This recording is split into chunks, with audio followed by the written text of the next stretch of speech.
موسیٰ بن انس نے بیان کیا، جنگ یمامہ کا وہ ذکر کر رہے تھے۔ بیان کیا کہ انس بن مالک رضی اللہ عنہ ثابت بن قیس رضی اللہ عنہ کے یہاں گئے۔ انہوں نے اپنی ران کھول رکھی تھی اور خوشبو لگا رہے تھے۔ انس رضی اللہ عنہ نے کہا، چچا اب تک آپ جنگ میں کیوں تشریف نہیں لائے؟ انہوں نے جواب دیا کہ بیٹے ابھی آتا ہوں، اور وہ پھر خوشبو لگانے لگے۔ پھر کفن پہن کر تشریف لائے اور بیٹھ گئے۔ مراد صف میں شرکت سے ہے۔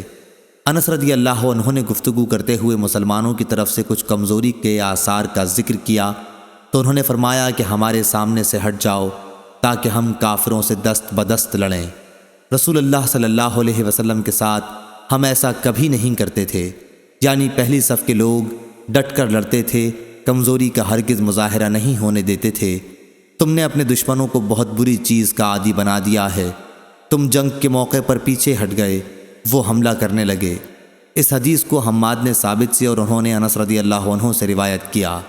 صحیح بخاری حدیث نمبر 2845۔